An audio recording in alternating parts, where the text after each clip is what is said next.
When it comes to relationships, everyone has their own way of showing love. Sometimes, these behaviors and thought processes can be negative rather than positive.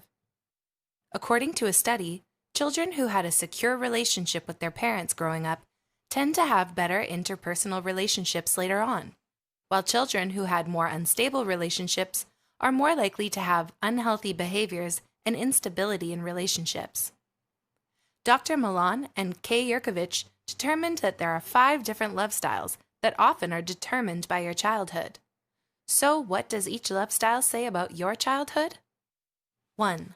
The avoider. People with the avoider type love style often come off as distant or unengaged.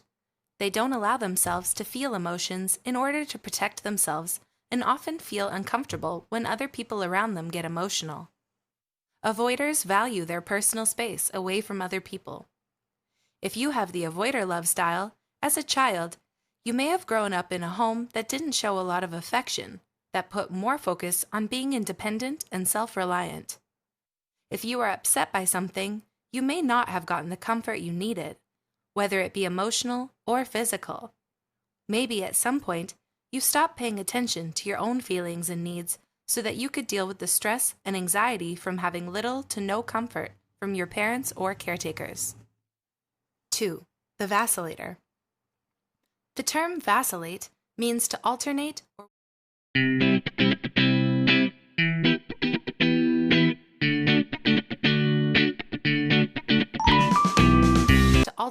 or waver between different opinions or actions, or in other words, to be indecisive.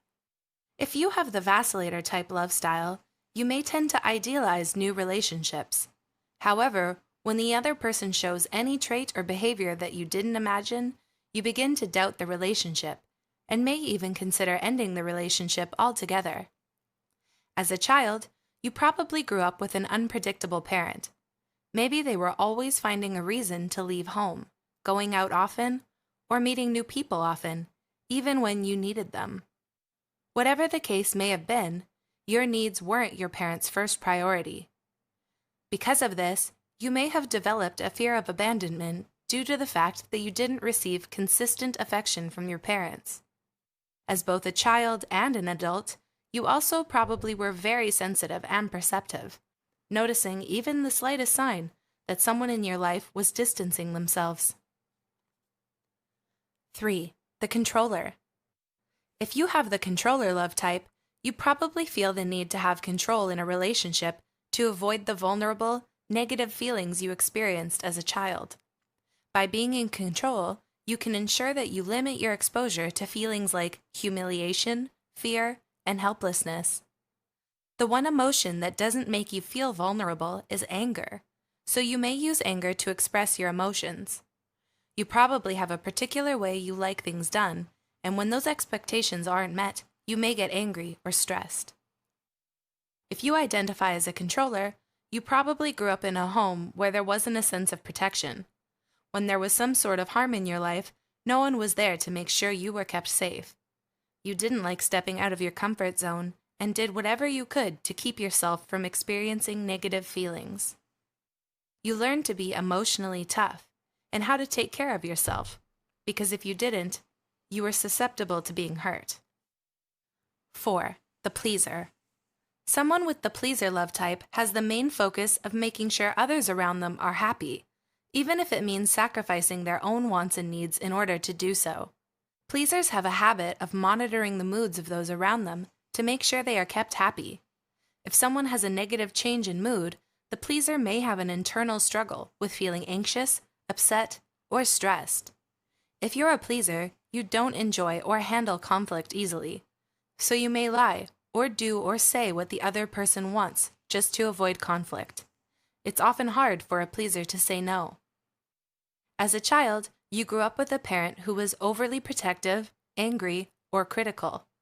They may have had overly high standards they wanted you to meet, and if you didn't do as well as they wanted, you wouldn't get a positive response from them. People usually saw you as the good kid. Rather than receiving comfort from your parents, you may have actually been giving them comfort when they were being reactive or apologizing for things that were out of your control. Because your parents reacted in such ways, you may have done whatever you could to avoid getting a negative response from them, even if it meant lying about something. 5. The victim. Victims often lack self-worth and more than likely suffer from depression or anxiety. Rather than living, they just tend to go through the motions.